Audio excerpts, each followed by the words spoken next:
January the 25th, 2015, Greece went to the polls in a snap general election. The result was a political earthquake.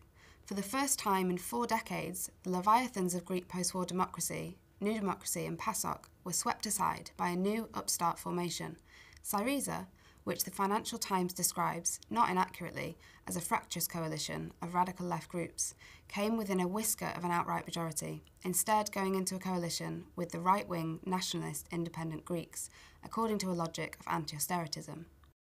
Syriza's electoral success is remarkable. As recently as 2012, the Financial Times mentioned it in an offhand, even disdainful tone, as the smallest of the left-wing parties, cited concerns over its alleged ties with left-wing extremist groups accused of inciting violence against political opponents, and mooted that any success it had seen thus far was merely a passing expression of voters' fury with a discredited political establishment. Fast forward to 2015. The FT has utterly changed its tune. Now Syriza leader Alexis Tsipras is a leftist firebrand who emerged from nowhere. In its coverage, the FT has reflected the panic sweeping Europe's politicians, who, it said before the election, feared Tsipras may usher in months of political uncertainty. Such uncertainty would stem from Tsipras highlighting to markets that the Eurozone is still weighed down by high debt, weak growth and political instability despite 5 years of efforts to clean up the mess. Tellingly, the FT never claims that such highlighting would be inaccurate. What should Europe do with a problem like Greece? The FT has fulfilled its historic role of hosting the debate among our rulers. Gideon Rachman, in an article titled "Europe Cannot Agree to Write Off Greece's Debt," listed the problems that any such write-off would supposedly cause, including, horrifyingly, that far-left and anti-capitalist parties would gain credibility in southern Europe and would press for similar debt write-downs, as well as much expanded social spending. Reza Moghadam, however, pointed out that current plans for the primary fiscal surplus would threaten social cohesion and wreck any prospect of economic recovery, adding that Greece has made huge efforts and sacrifices with little to show for it. Of course, the aim here is not primarily social justice, but economic order, as was made clear by the piece's title, "Halve Greek Debt and Keep the Eurozone Together." This fear of instability is visible in other, similarly dovish pieces, such as George Magnus's warning that if Greece's creditors blink, the significant demonstration effect to the rest of the Eurozone will give rise to economic relief in the south and angst in the north, hardly furthering the cause of political unity. But that if Greece does, leaving its economic renewal programme toothless, the Eurozone's narrative of mistrust between the north and south will intensify with dangerous political consequences. A new chapter of European instability, he ends balefully, is only just starting. And how did this new chapter start? Not well. Instantly after the election, the relations between Greece and its creditors turned bad. The Syriza government refused to negotiate with the hated Troika, though this commitment became more formalistic with time. While much of the press, including The Independent and Time magazine, lathered itself into an imbecilic stupor about Yanis Varoufakis, his leather jacket and motorcycle, the FT was reporting on the difficult process of financial negotiation he was overseeing, with, again, a perhaps surprising balance. Of course, it contained its allocation of the obligatory attacks on Greece, expressing the fury of one wing of its high-powered readership. Philip Stephen described the Greek government's attitude to its creditors as a toxic mix of arrogance, amateurism and, a breathtaking moment of victim-blaming in light of what was to come, blatant venality. Nonetheless, the FT was also willing to dole out responsibility more even-handedly, even to see from Syriza's perspective.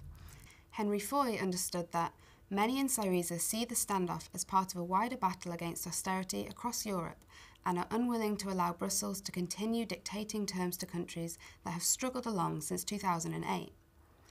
By June, most nuanced articles took this approach, of understanding rather than supporting Syriza's arguments.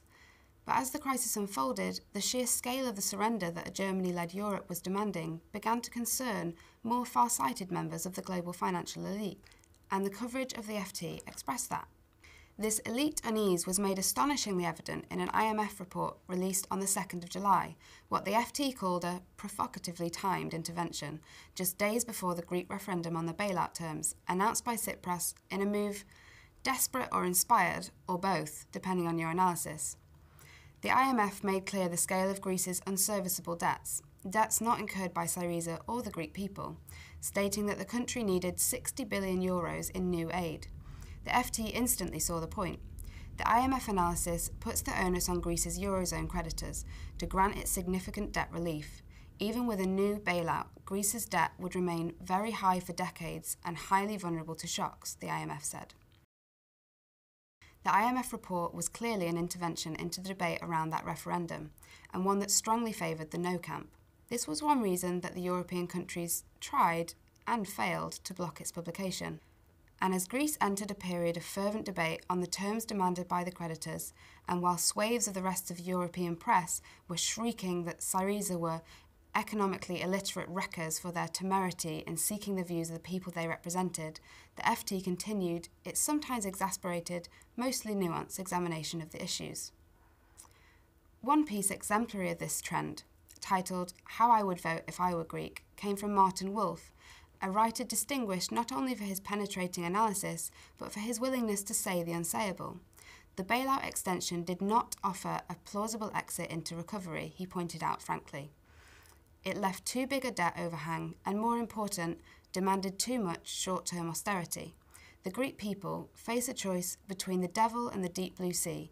The devil is familiar, the never-ending demands of the Eurozone for further austerity against which my people voted in the last general election. Being cautious, I would be tempted to stick with the devil I know.